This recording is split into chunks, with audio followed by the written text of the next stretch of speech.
मोहनपुर में रहने वाला महेंद्र और सोनिया की शादी को कुछ ही महीने हुए थे। सोनिया जितनी ही सरल और सीधी थी, महेंद्र उतना ही चंचल और रंगीन था। एक दिन दोनों बाजार जाते हैं। तभी सोनिया की नजर एक छोटी सी बच्ची पर पड़ती है। सोनिया महेंद्र से कहती है, महेंद्र वो देखो, वो कितनी सुंदर है ना, और कितनी मासूम भी। हाँ, तुम सही कह रही हो। सही मायने में इसे कहते हैं खूबसूरती। मुझे वो बहुत पसंद है। मुझे भी बहुत पसंद है। मेरा मन कर रहा है कि मैं उसके पास जाऊं और उसके गाल पकड़कर उसे प्यार कर लूं। मेरा मन भी कुछ ऐसा ही कर रहा है उसे देखकर। मैं अपने आप को तो रोक ही नहीं पा रही। चलो ना, हम दोनों उसके पास चलते हैं। क्या तुम सच कह रही हो? तुम्हें मेरे उसके पास जाने से कोई ऐतराज नहीं है? इसमें झूठ बोलने की क्या बात है? भला मुझे क्यों ऐतराज होगा? चलो हम दोनों चलते हैं। चलो, फिर देरी कैसी। दोनों उस बच्ची के पास पहुंचते हैं और सोनिया उस बच्ची का गाल पकड़कर उसे प्यार करती है। महेंद्र चुपचाप खड़े होकर देख रहा था। सोनिया बच्ची की माँ से, आई एम सॉरी, प्लीज मुझे माफ कीजिएगा। मैंने आपसे बिना पूछे आपकी बच्ची को प्यार किया, लेकिन ये है ही इतनी क्यूट कि मैं खुद को रोक ही नहीं पाई। इट्स ओके, कोई बात नहीं। अरे महेंद्र, क्या हुआ? चुप क्यों खड़े हो? आपको भी तो प्यार करना था। नहीं नहीं, मैं तो दूर से देखकर काम चला लूंगा। और ये ऐसी कोई बात नहीं, अगर आप भी प्यार करना चाहते हैं तो कर लीजिए। महेंद्र खुशी से बच्ची की माँ के गाल पर एक किस कर देता है और वो औरत भरे बाजार में जोर से एक तमाचा महेंद्र के गाल पर मारती है। ये क्या बदतमीजी है? महेंद्र, ये क्या कर रहे हैं आप? आपका दिमाग तो सही है। मैंने क्या किया है? इन्होंने ही तो कहा था कि अगर आप भी प्यार करना चाहते हो तो कर सकते हो। मैंने कर लिया। ये आदमी पागल है, पागल। इसे पिंजरे में कैद करके रखो। ये लोगों के बीच ले जाने के लायक नहीं। हैवान कहीं का। वो औरत गुस्से में वहां से अपनी बच्ची को लेकर चली जाती है। इस बात पर सोनिया और महेंद्र घर आकर बहुत लड़ते हैं।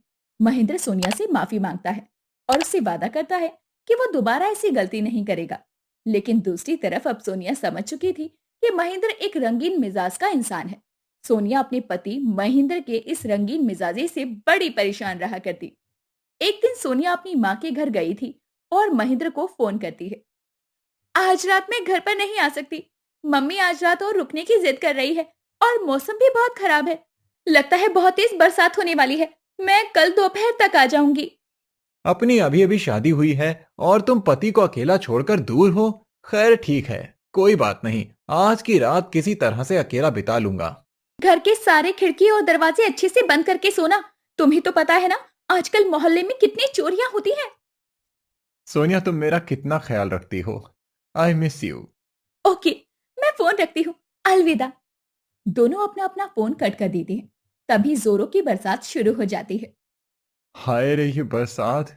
ये बीवियां भी कितनी चिपकू होती हैं, बिल्कुल फेविकॉल की तरह। खैर, अब मुझे सो जाना चाहिए। नींद भी जोरों की आ रही है। लेकिन उसके पहले मैडम का आदेश पूरा करना होगा। सारे खिड़की और दरवाजे बंद कर देता हूँ और फिर अपने कमरे में आराम से सो जाऊंगा। महेंद्र घर के सारे खिड़की और दरवाजे बंद करके अपने कमरे में सोता है। बाहर तेज हवा के साथ बरसात हो रही थी। घर के भीतर दीवार पर टंगी घड़ी में रात के 2 बज रहे थे। उसी वक्त दरवाजे पर कई बार दस्तक होती है। कमरे में सो रहे महेंद्र को दरवाजे की दस्तक सुनाई पड़ती है। ओहो, अब इतनी रात में कौन है? महेंद्र बिस्तर से उठकर दरवाजा खोलता है और सामने पानी से भीगी हुई एक खूबसूरत सी लड़की खड़ी होती है। आप? जी, मैं माया हूँ। सिमरन, खैर छोड़िए। आप यहाँ कैसे? जी, मेरी गाड़ी बाहर खराब हो गई थी, इसीलिए मैंने सोचा कि क्यों ना आज रात को यहीं कहीं रुक जाऊं। ओके, प्लीज अंदर आ जाइए। आपको तकलीफ तो नहीं होगी ना? नो नो, आप कैसी बात कर रही हैं? मुझे कोई तकलीफ नहीं होगी। प्लीज आप अंदर आ जाइए। माया घर के अंदर आती है और हाथ में लिया हुआ चाबी का छल्ला कमरे की टेबल पर रख देती है। महेंद्र दीवार पर टंगी टॉवल को निकालकर माया को देता है और देते समय महेंद्र का हाथ माया के हाथों को छू जाता है। सिमर टॉवल से बाल सुखाती है और महेंद्र एक टक उसकी तरफ देखता रह जाता है। जी, आप क्या देख रहे हैं? नहीं नहीं, कुछ नहीं। मैं तो सिर्फ आपसे पूछ रहा था, आप चाय लेंगी या कॉफी? अरे कुछ नहीं, इतनी रात में आपको तकलीफ होगी। अरे नहीं नहीं, मुझे कोई तकलीफ नहीं होगी। बल्कि मुझे तो बहुत अच्छा लगेगा आपके साथ बैठकर इस बरसात में चाय और कॉफी पीने में। मैं लेकर आता हूँ। महेंद्र किचन के अंदर चला जाता है। माया की नजर दीवार पर टंगी सोनिया की तस्वीर पर पड़ती है। और टेबल पर रखी कुछ तस्वीर और मैगजीन पर भी। महेंद्र चाय लेकर किचन से बाहर आता है और चाय का प्याला माया के हाथ में दे देता है। माया सोनिया की तस्वीर की ओर इशारा करके पूछती है, ये लड़की शायद तुम्हारी गर्लफ्रेंड होनी चाहिए महेंद्र। महेंद्र जैसे ही चाय के प्याले को मुंह लगाता है, माया की बात सुनते ही उसे झटका लगता है। नहीं नहीं, हाँ हाँ, ये मेरी एक्स गर्लफ्रेंड है, काली कलोटी कहीं की। कितनी बेकार दिख रही है ना। आप ऐसी बातें क्यों कर रहे हैं? सच में खूबसूरत है, आपको तो इससे शादी करनी चाहिए। शादी, वो भी इससे? शादी तो मैं आप जैसी खूबसूरत लड़की से करना चाहता हूँ। आप करेंगे ना मुझसे शादी? तभी बिजली चमकने की तेज आवाज आती है और जोर की आंधी के साथ खिड़की खुल जाती है। वाह, बस एक ही मुलाकात में आपने डायरेक्ट शादी का प्रपोजल दे डाला। अरे नहीं नहीं, मैं तो सिर्फ मजाक कर रहा था।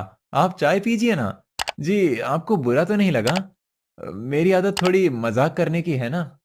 वैसे ही आपसे जिसकी शादी होगी वो लड़की बहुत ही किस्मत वाली होगी। क्यों? ऐसी क्या खास बात देख ली आपने मुझ में?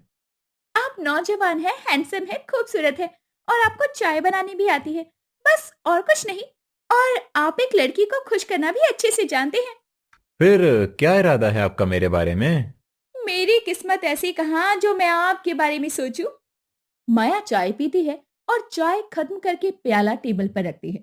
महेंद्र चाय पीते पीते उसकी तरफ एक टक देखता रह जाता है। माया की नजर आंखों से टकराती है और महेंद्र अपनी नजर बचाते हुए मुंह मोड़ लेता है। अरे, आप काफी भीग गई हैं। इस कबर्ड में मेरे कुछ कपड़े रखे हैं, आप कपड़े बदल लीजिए।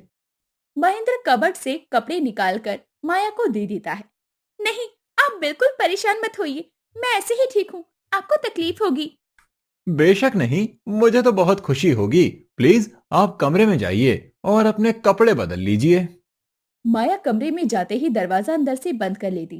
दरवाजे के बाहर खड़ा महेंद्र दरवाजे पर लगे लेंस से भीतर झांकता है। तभी तेज हवा आवाज के साथ कमरे का दरवाजा खुल जाता है। आसमान में तेज बिजली के कड़क से पूरे घर में बिजली जाने से अंधेरा हो जाता है। माया जोर से महेंद्र की ओर भागती है। महेंद्र माया को बाहों में भर लेता है। दूसरी तरफ बाहर बरसात हो रही थी। दो पुलिस वाले आते हैं। सर, दरवाजा तो बंद है, क्या मैं नॉक करूं? हाँ, नॉक करके देखते हैं, शायद कुछ हेल्प मिल जाए। कांस्टेबल दरवाजा नॉक करता है। कुछ देर तक कांस्टेबल दरवाजे पर नॉक करता रहता है। सर, लगता है घर में कोई है नहीं। डोर पर कोई लॉक भी नहीं है। घर में कोई ना कोई तो होना चाहिए। एक बार फिर से चेक करो। कांस्टेबल दरवाजे पर दोबारा नॉक करता है। ओ नो, ना जाने इस समय कौन है। आता हूं। ओह प्लीज जल्दी आना।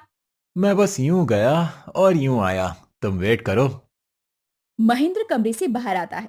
मेन डोर के पास आकर महेंद्र टेबल पर रखी मोमबत्ती को जलाता है। दरवाजे पर एक बार फिर नॉक होती है। एक मिनट रुको, मैं डोर खोल रहा हूं। महेंद्र हाथ में जलती मोमबत्ती लेकर दरवाजा खोलता है। महेंद्र के सामने इंस्पेक्टर और कांस्टेबल होते हैं। जी देखिए, यहाँ करीब में एक एक्सीडेंट हुआ है और इस बरसात की रात में हमारे पास टॉर्च भी नहीं है। क्या आप हमें कोई टॉर्च वगैरह दे सकते हैं? इंस्पेक्टर साहब, इस समय मैं कुछ काम कर रहा था। आप लोगों को रात में डिस्टर्ब करने से पहले कुछ सोचना चाहिए। क्या साहब, इधर किसी की जान चली गई है और आप जरा सी भी मदद नहीं कर सकते? दरअसल इस एक्सीडेंट में एक लड़की की दर्दनाक मौत हो गई है। ये रही उसकी तस्वीर। पुलिस वाला मोबाइल पर महेंद्र को खून से लथपथ माया की तस्वीर दिखाता है। कार में बैठी खून से लथपथ माया होती है। मोबाइल पर तस्वीर देखते ही महेंद्र के चेहरे से पसीने छूटने लगते हैं। उसी वक्त कमरे में बिजली आ जाती है। ये लो, बिजली भी आ गई, अब आप जा सकते हैं। लेकिन आप कांप क्यों रहे हैं? अरे साहब, इस भीगी रात में विस्की पीजिए, विस्की। इंस्पेक्टर घूर कर कांस्टेबल की तरफ देखता है। चलिए सर। कांस्टेबल और इंस्पेक्टर वहां से चले जाते हैं। महेंद्र घर के भीतर जाते ही दरवाजा बंद कर लेता है। डरा हुआ महेंद्र धीरे धीरे अपने बेडरूम में जाता है। महेंद्र की नजर बेडरूम के अंदर जाती है, पर माया वहां नहीं होती और महेंद्र अपनी नजरें चारों ओर घुमाता है। कमरे में कोई नहीं होता। महेंद्र पूरी तरह पसीने से लथपथ होता है और उसका सर चकरा जाता है। वो फर्श पर बेहोश होकर गिर पड़ता है। दूसरे दिन सुबह सुबह सोनिया बैग लेकर घर के भीतर आती है। सोनिया के सामने फर्श पर महेंद्र बेहोश पड़ा था। सोनिया महेंद्र को झकझोर कर उठाती है। महेंद्र होश में आता है। महेंद्र, ये सब कैसे हुआ? और तुम यहाँ जमीन पर पड़े क्या कर रहे थे? तुमने दरवाजा भी बंद नहीं किया था। मैं यहाँ फर्श पर। तुम। भाई, यही तो मैं तुमसे पूछ रही हूँ कि तुम यहाँ फर्श पर क्या कर रहे हो? मैं फर्श पर फिसल कर गिर गया था। तभी सोनिया की नजर बेडरूम की खुली तिजोरी पर जाती है। खुली तिजोरी पर सोनिया की नजर जाते ही सोनिया जोर से चीखती है, महेंद्र, ये तिजोरी कैसे खुली? मुझे नहीं पता। सोनिया दौड़कर तिजोरी के पास जाती है और तिजोरी में कुछ नहीं होता। माय गॉड, मेरी सारी गहने! सोनिया, तुम टेंशन ना लो, मैं तुम्हें दूसरे गहने दिला दूंगा। लगता है उस चोरनी ने। क्या? क्या? मुझे लगता है कोई चोर हाथ साफ कर गया। उसी वक्त डोर पर बेल बजती है। जाओ देखो डोर पर कौन है। मुझे तो चक्कर आ रहे हैं। मैं बाथरूम में फ्रेश होने जा रही हूँ। सोनिया बाथरूम में चली जाती है। महेंद्र दरवाजा खोलता है। महेंद्र के दरवाजा खोलते ही सामने माया होती है। भूत भूत। मैं भूत नहीं, शालिनी हूँ। खैर, मैं अपनी कार की चाबी यहाँ पर भूल गई थी, बस उसी को लेने आई हूँ। वो पुलिस वाले कौन थे? और तुमने ही मेरे घर में चोरी की है? ना, वो पुलिस वाले मेरे ही आदमी थे और तुमने ही घर में मेरे साथ ना जाने कितने झूठ बोले हैं। बस मुझ जैसी लड़की से शादी नहीं करना चाहोगे? बता दो सारी बातें तुम्हारी बीवी को। उस बरसात में तुमने मेरे साथ क्या किया? मैंने तुम्हारे साथ कुछ भी नहीं किया। तुम झूठ बोल रही हो। तुम पर कौन यकीन करेगा? तुम्हारी बीवी। मुझे चक्कर आ रहा है। महेंद्र फिर से चक्कर खाकर फर्श पर बेहोश होकर गिर जाता है। माया टेबल पर पड़ी चाबी का छल्ला लेकर चली जाती है। सोनिया बाथरूम से आते ही महेंद्र को फर्श पर पड़ा देखती है और उस पर पानी की छींटे मारकर उसे जगाने की कोशिश करती है। महेंद्र धीरे धीरे होश में आता है। जाने तुम्हें क्या हो रहा है, जो तुम बार बार फिसलकर फर्श पर गिरे जा रहे हो। अब कसम खाती हूँ, तुम्हें छोड़कर मायके कभी नहीं जाऊंगी। महेंद्र बहुत दिनों तक इस घटना को भूल नहीं पाता, लेकिन अब वो किसी दूसरी औरत की तरफ नजर उठाकर भी नहीं देखता। ऐसे ही वीडियोस देखने के लिए हमारे चैनल को सब्सक्राइब करें।